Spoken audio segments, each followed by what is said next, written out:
Hey, how's it going? My third live stream today. Let me put this. Yeah, I'll leave that there. Um, so I figured I'd do a quick one, another quick one. We'll have some time, and I want to do this. I mentioned I mentioned on one of Aaron Lopresti's live streams that I wanted a wrench, and he said it depended on my review of Wraith of God.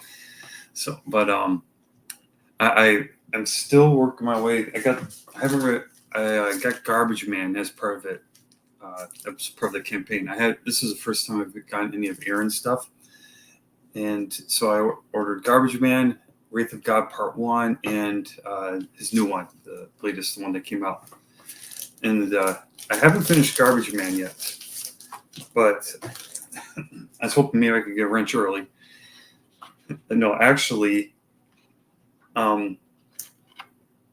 Ethan Van Sciver had a recent live stream, and he brought something up that I think would have been good for for the Rekt Planet review, which I reviewed Rekt Planet earlier. I put a link in the description, and he mentioned that. And then while I was reading Garbage Man, I thought I'd do a quick video talking about how the two and kind of a critique of the storytelling. And yeah, so I'm just checking again on Garbage Man. I'm about halfway done. I've read through page 58 of about 117 pages.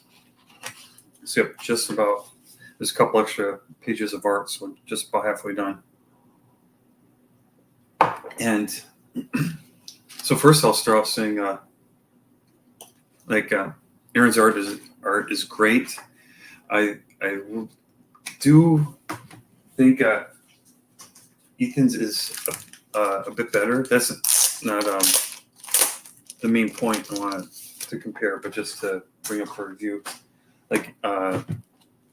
Ethan's has the extra detail and whatnot, and also I should first say, Garbage Man, from my understanding, based on reading the first intro pages here, it's a collection from some stories with I think with a Dark Horse that were first printed back in 2011, 2012. So comparing it to probably a better comparison with art and would be the Wraith of God ones, their contemporary work.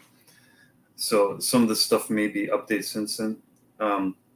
One thing, because I noticed Ethan's artwork definitely changed from his older 90s stuff to his current 2020's work.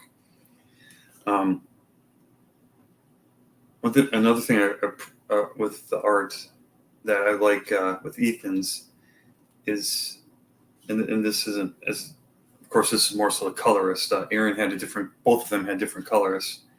I think Ethan's was more, this is Aaron's, and I'm trying to think of it's a little more faint, I think, and it's not just this comic that I've seen, but again, most in other comics, whereas Ethan's, the color is bolder, brighter, maybe fuller might be a word for it. Ethan's colorist does a phenomenal job. What's his name again? I think it's Kyle. I haven't heard him mention it in a live stream in a while. Yeah, here, Kyle Ritter. Yeah.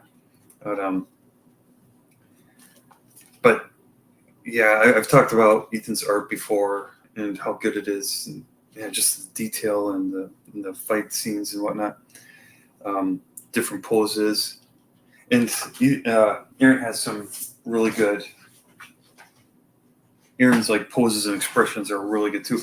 Now Aaron's isn't as realistic. It's something I've talked about before, and that kind of allows for more expressive artwork with his characters. There's you can see Garbage Man as a like a, and it helps that like with Cyberfrog and now Garbage Man, they aren't human characters, so you can kind of cheat more with their expressions. But you see, like this shows like really good, like say anguish, despair.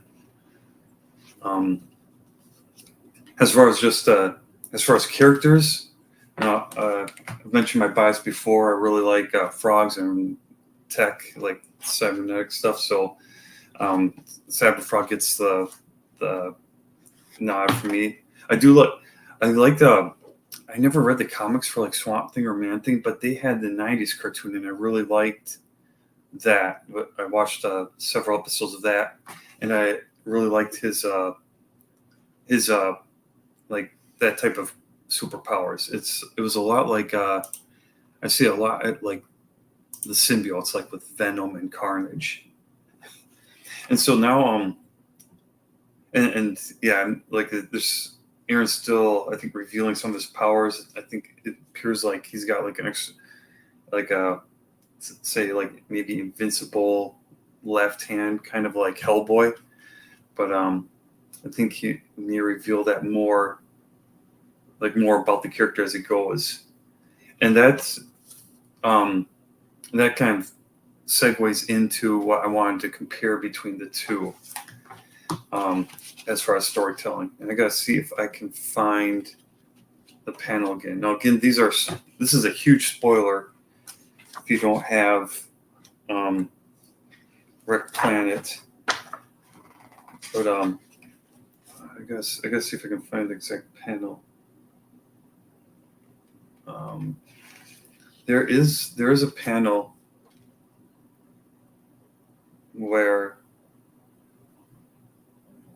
let's see, there's a part here I like. I'll mention now because I forgot about in the review, and it did bring up on on Twitter in a reply to Ethan. So Ethan's mentioned how he compares like the Vizpiz to SJWs, social justice warriors, and there's a part here where Cyberfrog cracks a joke, and the Vizpiz can't understand him. They take him like completely literally, and I noticed that was like a nod towards how I've seen like conversations go between quote SJWs and other people. Like they won't. It's not just SJWs. It seems like when people turn off their they'll intentionally won't let the other side make a joke. They'll take it literally just to try to catch them in a box rather than have a fair debate. And it's not that they're necessarily trying to do that, but I think it's just how people have been conditioned, how a lot of discussions and arguments, debates go in our society nowadays. And so I think the panels earlier, it was where Cyberfrog was, because there are two parts where Cyberfrog was attacked by Vizpiz at the beginning or fought with them at the beginning and the end. Yeah, here it is. So and let's see if it reads the same way as I remember it. So like he got attacked, and now the way the Vizpiz worked is they will attack humans on Earth and other planets, and they'll turn their blood into honey by by biting them, and I think injecting like a nectar or something in them, something like that. And so or maybe it's just a venom from the sting, and Cyberfrog got stung by one here.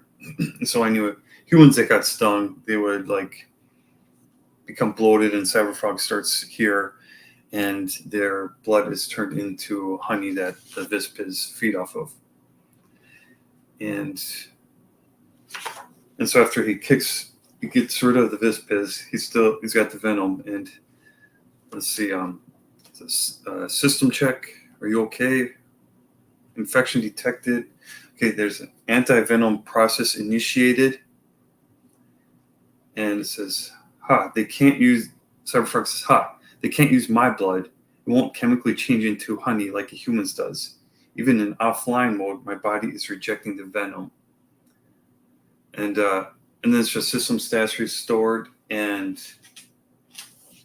they leave and he goes back with Heather and Lily to the compound that they're at.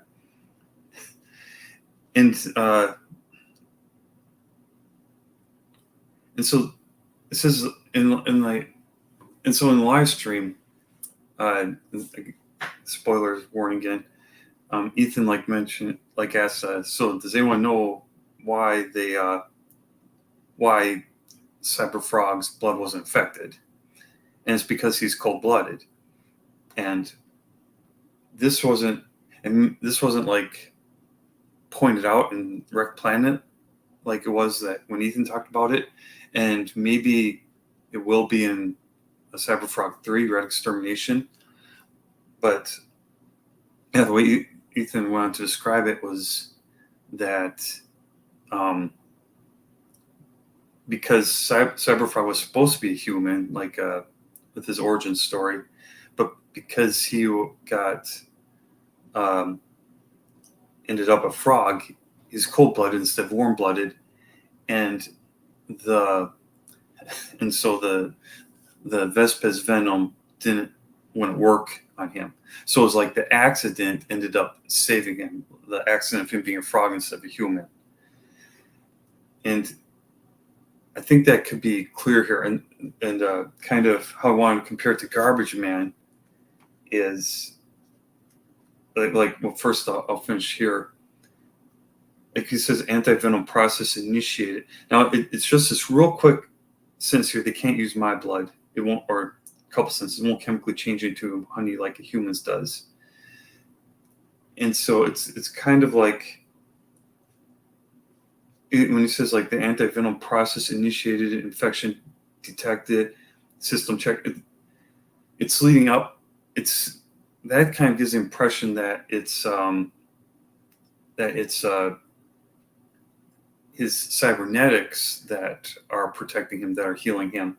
I mean, he does explicitly say it's his blood, but then it's kind of dropped, and so you don't know that. You might be able to pick up on it. That's because of the accident, but it's something like I didn't even realize until Ethan mentioned it in the live stream.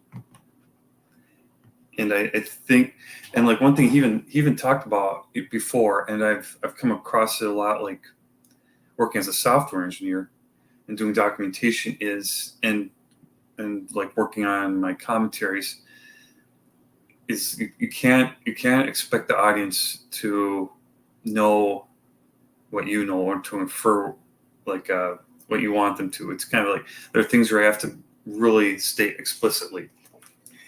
And that's where with Garbage Man, again, spoilers, I think Aaron does a better job, this is like 10 years old, with his origins, like going over his origin story. He has a lot of monologue where he's like doesn't remember what happened. So like in both cases, it was like kind of a surprise thing, because Cyberfrog wasn't aware that his blood would protect him. It's like Garbage Man doesn't know his powers or even what happened to him at this point. Here's some more great artwork of just like showing his expression and stuff. And then kind of on a side but related note, there gets to be debate. Like some people don't like thought balloons in comics, whereas others do. I actually do like them because if they're used right, which would be any narration or anything, or like monologue, dialogue, it has to be used correctly. It has to be used well. But like here you've got Garbage Man talking to himself the whole time, which is maybe what you'd want in his case, but otherwise, usually these would be internal thoughts. And so I think that'd be the one thing is I think it could have been done differently, like just use stop balloons here.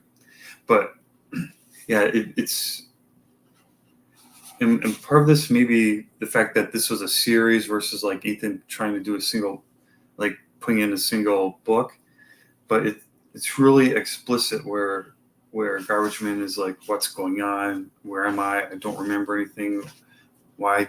Like and then he like gets demonstrates a power. And he's like, oh, the bullets don't hurt me, and like and things like that, and and so that's I'm trying to think how best to verbalize it. Like I think it's a Aaron's storytelling here is more deliberate than Ethan's, and which I give the storytelling nod to Garbage Man in that regard. That I think it's doing a better job because like instead of just like the couple lines, like one word balloon there, he's got like several. He's got all this like monologue Garbage Man does, where he's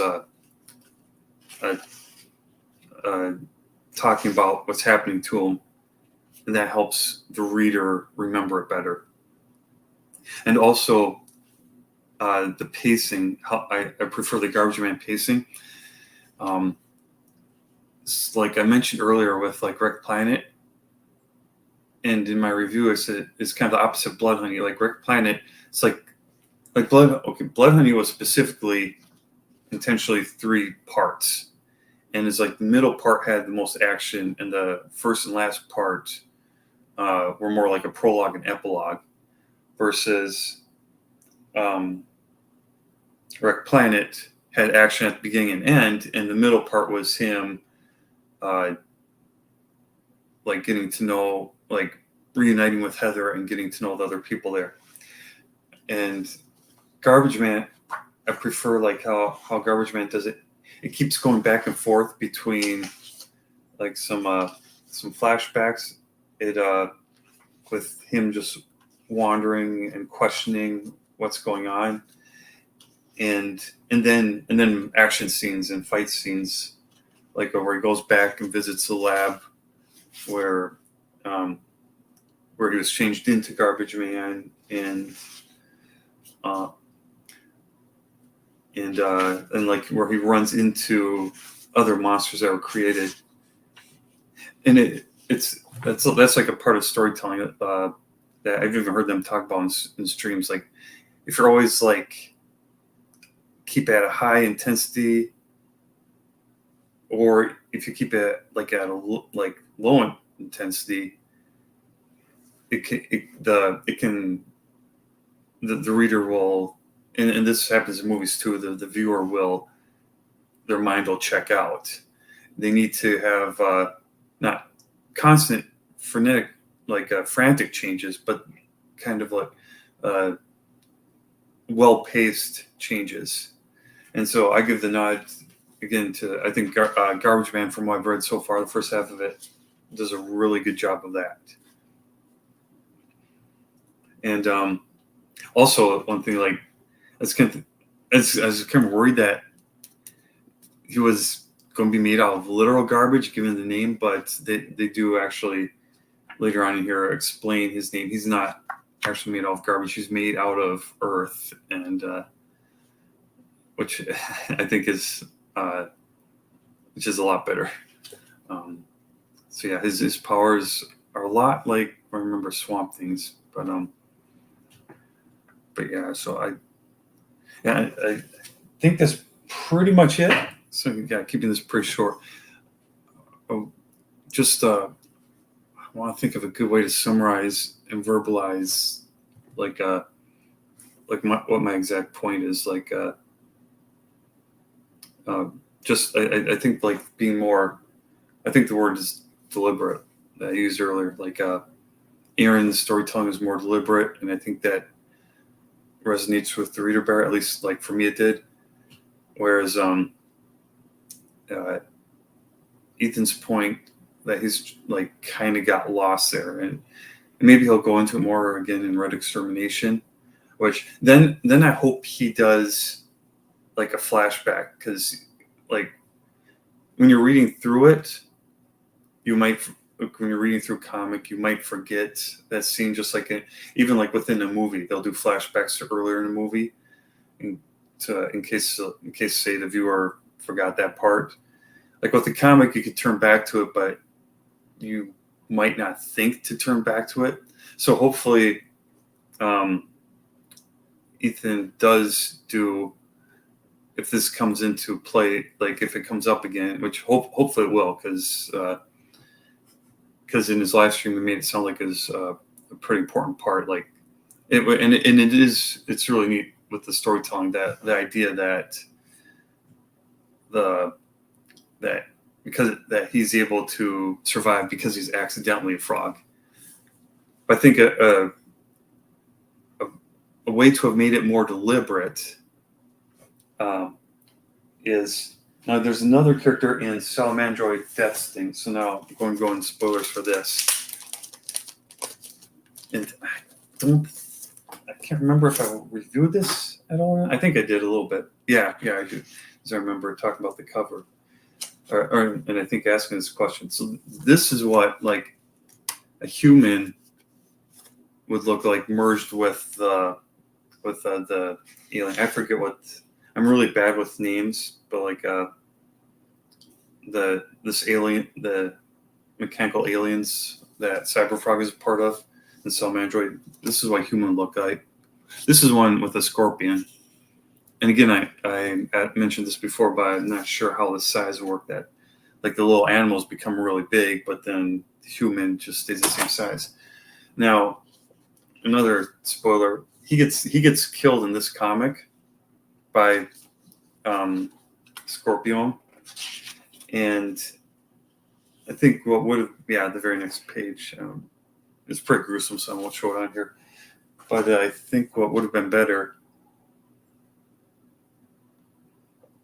is if Ethan would have shown a Vispiz killing the human and turning like its insides into their honey, because then it would show that like him being a frog was better, because like maybe if he was a human, he'd have other abilities that would be better, and like because that character, the human, the cyber human, I'll say, gets killed off right away. We don't get to see whether there be strengths or weaknesses one way or the other, so you don't get that dichotomy. And if Ethan would have shown that the human gets killed off by the Vispiz,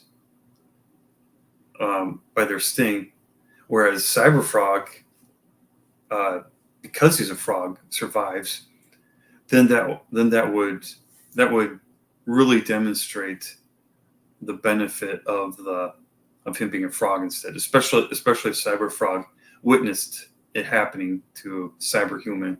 That would have required a bit of changing of the whole story, and